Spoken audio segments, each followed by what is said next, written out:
Señor les bendiga, hermanas y hermanos, en esta hermosa y bendecida mañana que el Señor nos regala.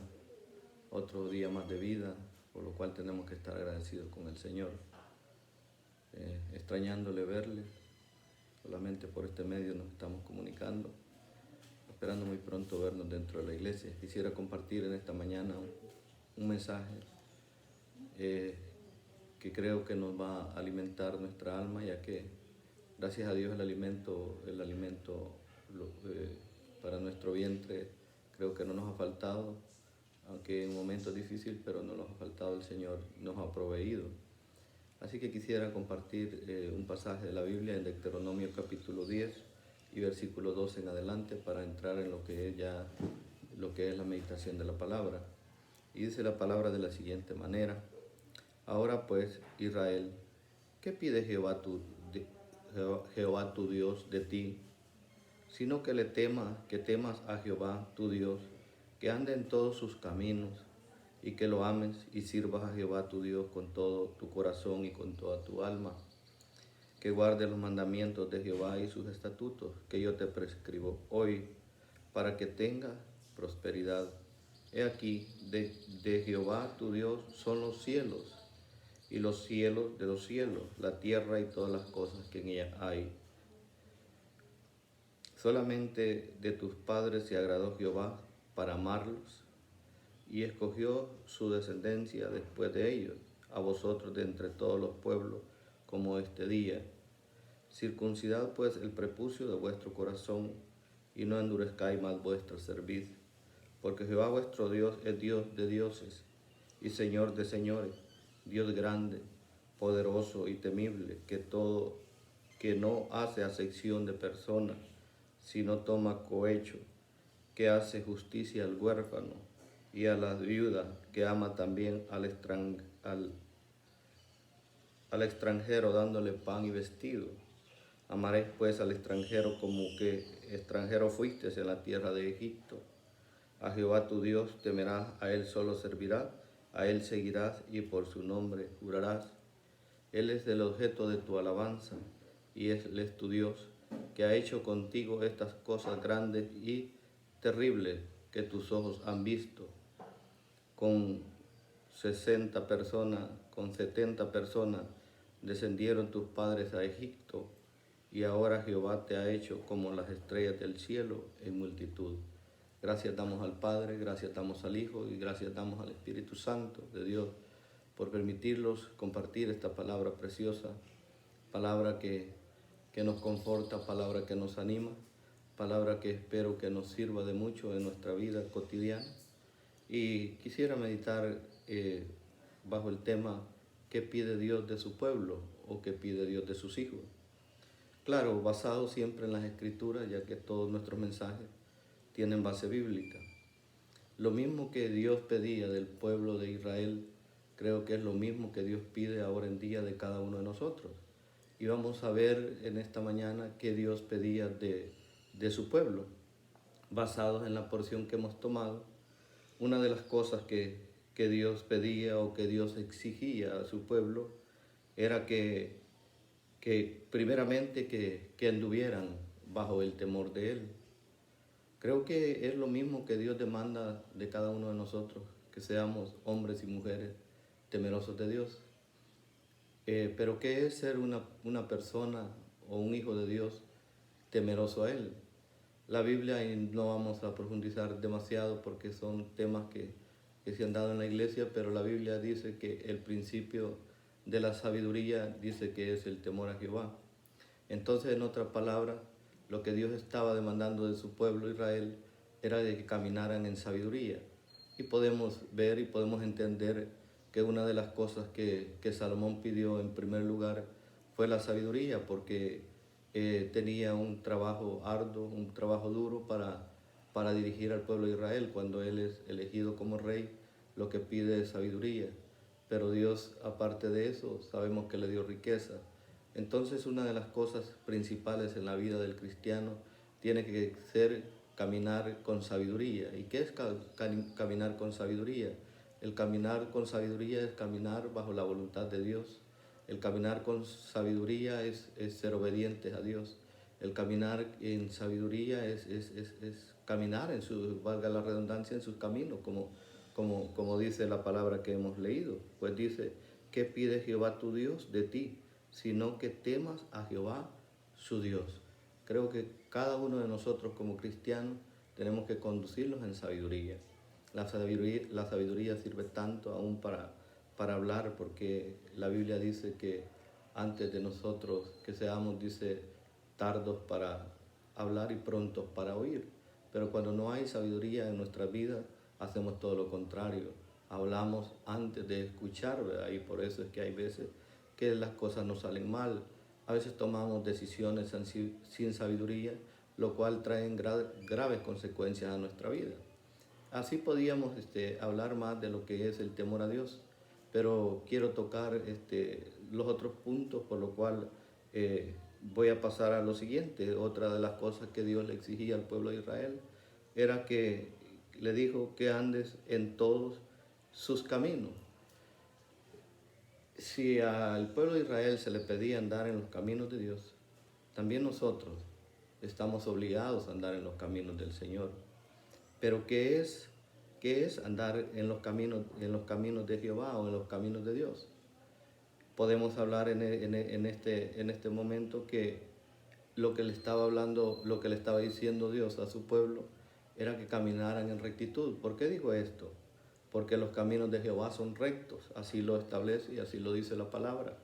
En Oseas capítulo 14 y versículo 9 encontramos un precioso versículo de la Biblia donde habla de que los caminos de Jehová son rectos.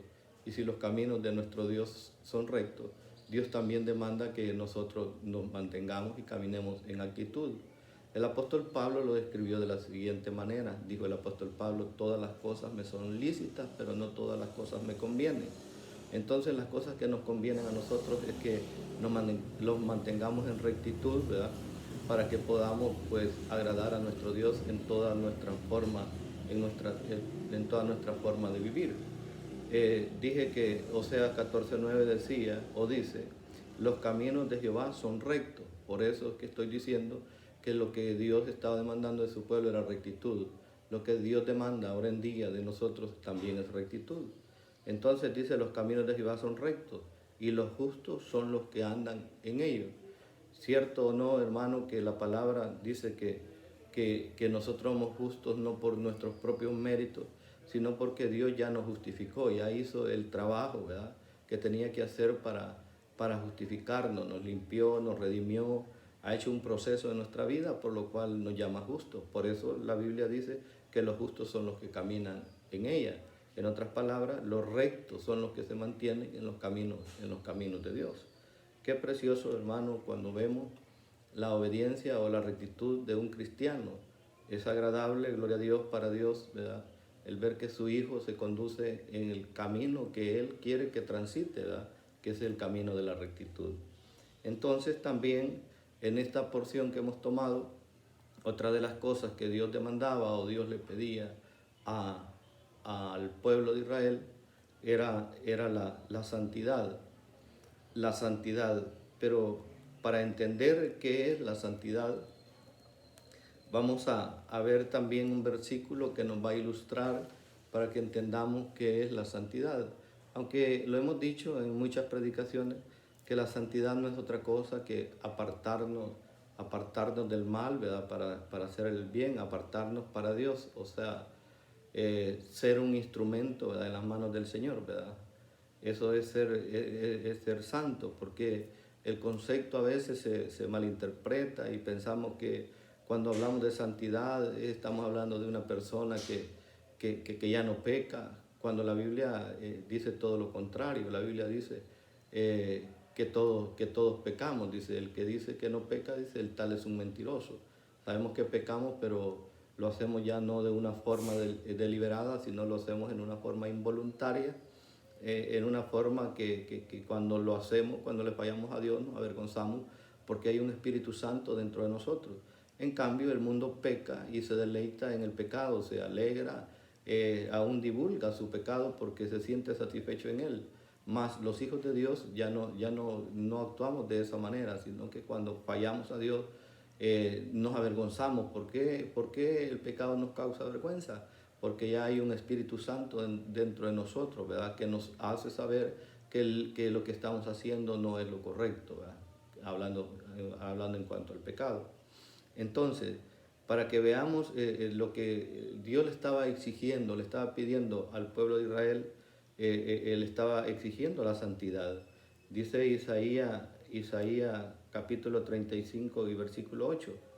Dice, y habrá ahí calzada y camino, y será llamado camino de santidad. Camino de santidad. Los caminos del Señor son santos, por lo cual todos los que transitan por esos caminos tienen que vestirse de la santidad que identifica a Dios. Dice, no pasará, dice, inmundo por él, sino que él mismo estará con ellos. El que anduviere en este camino, por torpe que sea, no se extraviará. Ese es el propósito de Dios en exigirlo o en pedirlo, si lo quiere usted ver de esa manera, en pedirlo que nos mantengamos en santidad. Es de que nosotros no nos extraviemos, sino que nuestro caminar sea un caminar que nos lleve directamente al cielo, que nos lleve directamente a donde está nuestro Padre Celestial. Ese es el propósito de Dios, de exigir santidad en nuestra vida, de apartarnos, ¿verdad?, de las cosas que el mundo hace. Así lo podemos entender también la santidad, es apartarse de lo que el mundo hace, ¿verdad?, y hacer la voluntad de Dios, ¿verdad? Pues la palabra dice que estamos en el mundo, pero no somos del mundo. Tenemos que entender eso, ¿verdad? Entonces también, en tercer lugar, Dios le pide un servicio, que le sirvan, ¿verdad? Así lo dice el primer versículo que hemos tomado, el versículo 12 de este capítulo, donde dice, y que andes en todos sus caminos, ¿verdad? Y que le ames y le sirva. Lo voy a dar quizás en una forma, no como está escrita en el mismo orden, pero esto no es ningún problema. Vamos a hablar primero del servicio y después vamos a hablar de lo que es el amor hacia Dios, ¿verdad? ¿Qué es el servir a Dios, ¿verdad? Se lo voy a ilustrar de la siguiente manera, con palabras sencillas, sin ningún concepto complicado, sino para que lo podamos entender. Voy a leer dos versículos, que estos dos versículos los van a dejar bien claro qué es servirle a Dios. Se lo voy a leer quizás más adelante. Entonces, pero yo quiero ilustrarlo de la siguiente manera. Servir a Dios. Los discípulos sirvieron a Dios. Sabemos que fueron personas entregadas a Dios, ¿verdad? Y que en su corazón tuvieron ese sentir de quererle servir y ser agradables delante de Dios. Pero ¿de qué forma le sirvieron? De una manera sencilla se lo voy a explicar. Los discípulos le sirvieron a Dios. Una de las formas que le sirvieron a Dios, y es una de las formas de quizás que nosotros estamos en deuda, es llevando el Evangelio, ¿va? Pues a los discípulos les dijo, ir por todo el mundo y predicar el Evangelio a toda criatura. El que creyere y fuera bautizado, ese será salvo. Ellos tomaron en serio a ese llamado, ellos tomaron en serio ese servicio, ¿verdad? Por lo cual lo hicieron y por lo cual también nosotros ahora gozamos de una preciosa salvación, porque esos hombres se comprometieron con Dios a llevar las buenas nuevas de salvación. Entonces, los discípulos le sirvieron a Dios llevando el Evangelio. Sabemos, ¿verdad?, que el apóstol Pedro en su primer discurso, ¿verdad?, se convierte en 3.000 personas, en el segundo discurso se convierte en 5.000. Solo ahí estamos hablando de un buen número de cristianos, hasta el grado, ¿verdad?, de que esta palabra ha sido predicada en cadena, ¿verdad?, hasta el día de ahora nos ha alcanzado a nosotros y esperamos que también otras personas sean alcanzadas por medio de esta palabra preciosa. También los discípulos le sirvieron al Señor, ¿cómo? Sanando a los enfermos. Dice en el libro de los Hechos, que dice que cuando Pedro pasaba, dice que aún de otras ciudades llevaban los enfermos para que aún, ¿verdad?, por la sombra de Pedro los enfermos fueran sanados. También habla la palabra del apóstol Pablo, que dice que aún los paños que usaba el apóstol Pablo los ponían los enfermos y los enfermos eran sanados. Esa es una forma de servirle al Señor, ¿verdad? El llevar, ¿verdad?, esa sanidad a aquellas personas que están enfermas. Y eso quizás se ha perdido mucho en la iglesia cristiana de hoy, pero es algo, ¿verdad?, y es una promesa que Dios tiene, ¿verdad?, en su palabra, que también nosotros lo podemos hacer. algunas cosas están fallando para que nosotros no estemos quizás, ¿verdad? Quizás por falta de fe o por falta de servicio, no sé por qué causa. A veces nosotros no oramos por los enfermos, pero esa es una forma de servirle al Señor. En tercer lugar, ayudando a las viudas y a los pobres.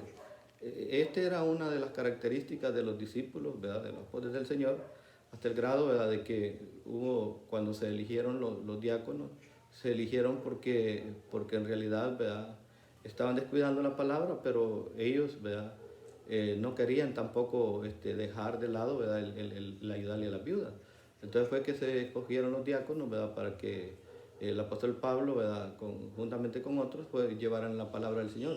Pero también ahí es donde formaron los diáconos, para que los diáconos, ¿verdad?, también ayudaran a las viudas, porque como que se estaba recargando un poco el trabajo en ellos, y ellos no querían descuidar la predicación de la palabra, pero ellos estaban muy conscientes, ¿verdad?, de que el ayudarle a las viudas, ¿verdad?, y a los pobres era una de las formas que Dios demanda, ¿verdad?, en el servicio de los hijos de Dios.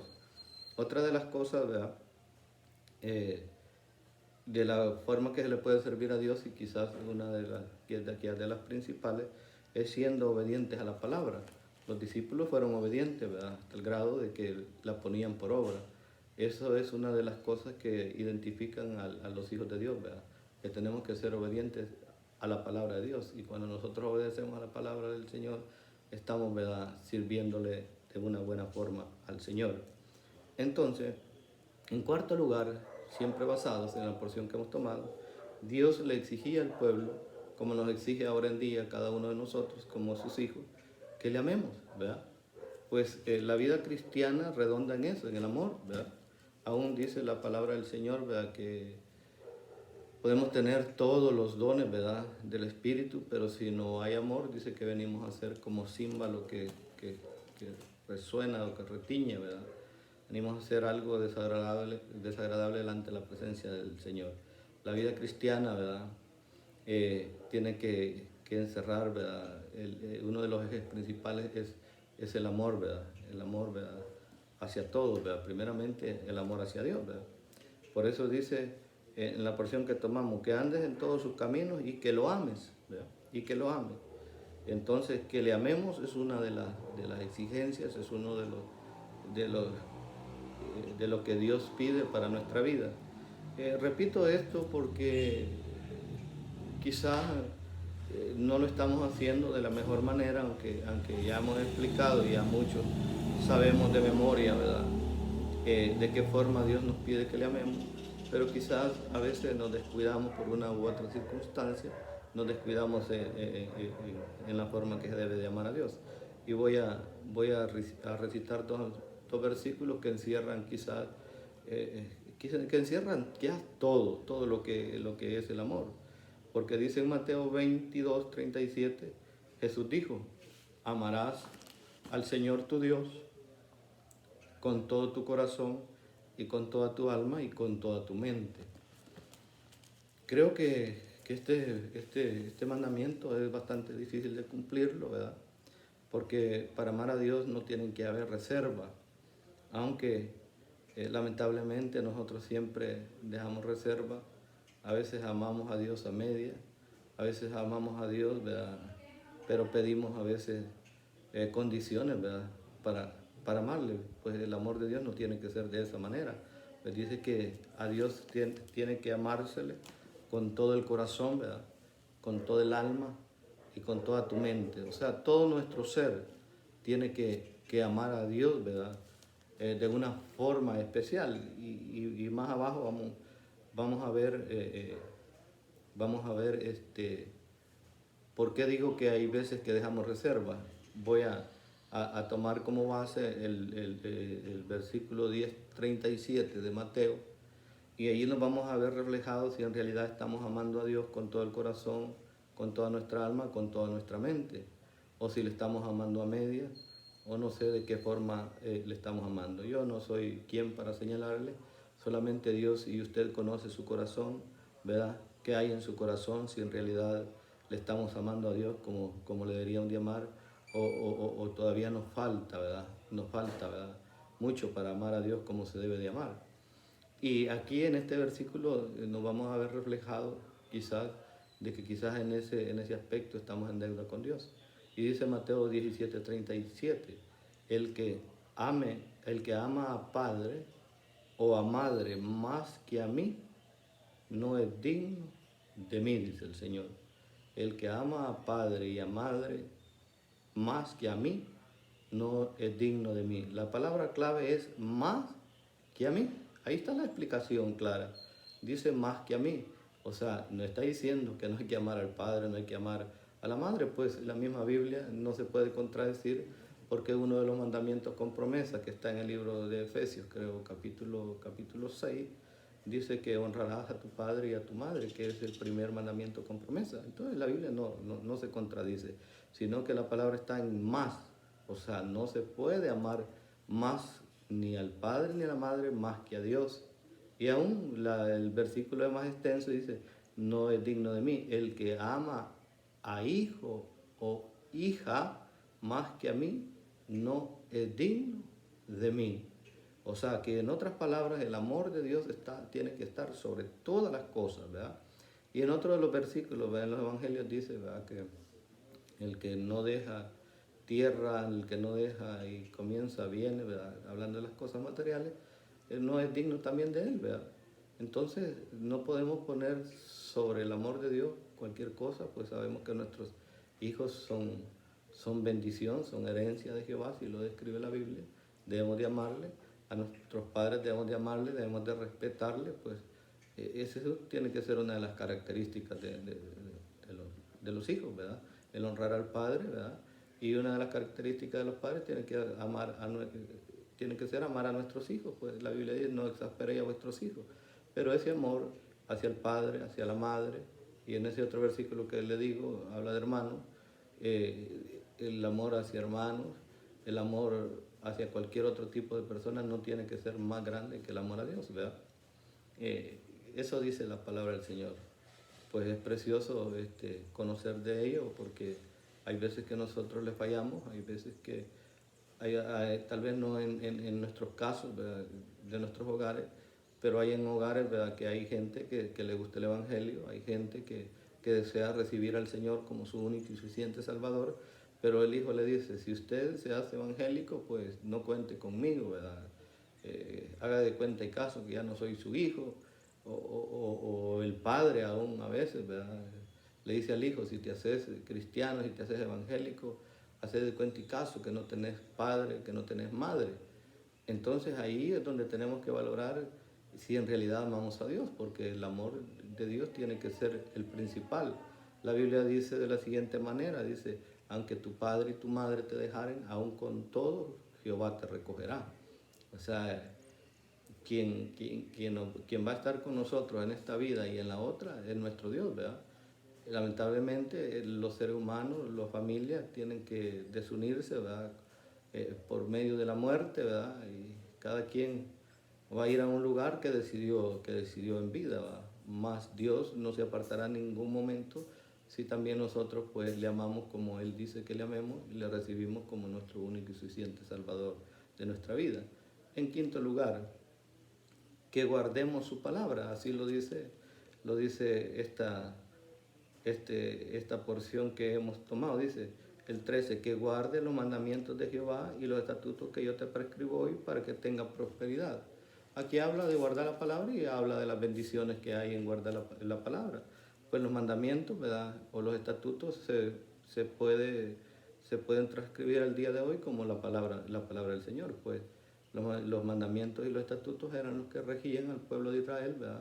Para darle quizás dirección a su vida, para que su vida no fuera una vida desordenada o desenfrenada, sino que esta era la pauta, ¿verdad? Que les daba para que ellos pudieran caminar en rectitud, para que pudieran caminar en santidad, para que pudieran caminar en obediencia. Entonces, si lo prescribimos al día de hoy, lo que nos permite caminar en rectitud, caminar en obediencia, caminar en santidad, es guardar la palabra, ¿verdad? Lo que dice uno de los versículos, con qué limpiará el joven su camino, con guardar la palabra, ¿verdad? También en el libro de San Juan dice, ya vosotros estáis limpios, dice, por medio de la palabra. Entonces, ¿verdad? Es la palabra la que nos trae esas ricas bendiciones, ¿verdad? Aún, ¿verdad? La palabra es la que nos da vida eterna, ¿verdad? Entonces, que guarde la palabra. No está hablando de que usted tenga una Biblia, la lleve, la engavete, la tenga guardada, la tenga debajo de la almohada, sino que está hablando de que escudriñe las Escrituras, porque dice escudriñar, San Juan 5:39, dice escudriñar las Escrituras porque os parece que en ellas encontraréis la vida eterna y ellas son las que dan testimonio de mí. La Biblia no le puede mentir, yo le puedo mentir, alguien le puede mentir, nos podemos equivocar, pero la Biblia no se equivoca. Si dice que en ella encontramos la vida eterna es porque así lo es, ¿verdad?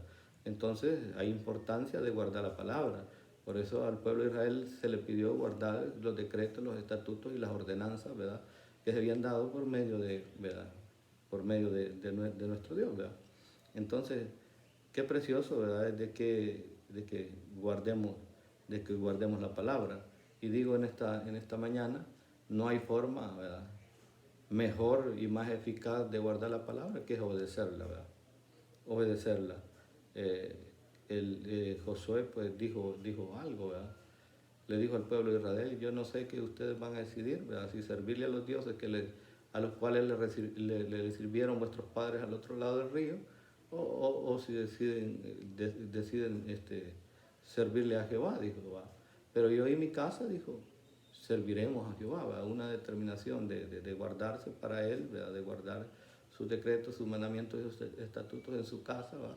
Para servirle de una mejor manera. Pues no se le puede servir a Dios si no obedecemos la palabra. No podemos vivir una vida de santidad si no obedecemos la palabra. No podemos servirle al Señor si no obedecemos la palabra. O sea que ahí encierra casi todo en obedecer la palabra.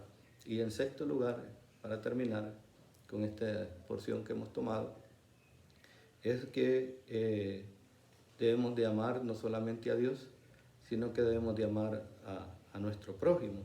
Pues es lo que se le pide y se le exige al pueblo de Israel en el versículo 19 de este mismo capítulo, el capítulo 10 de Deuteronomio, versículo 19 dice: amarás pues al extranjero, porque extranjero fuiste en la tierra de Egipto, ¿verdad?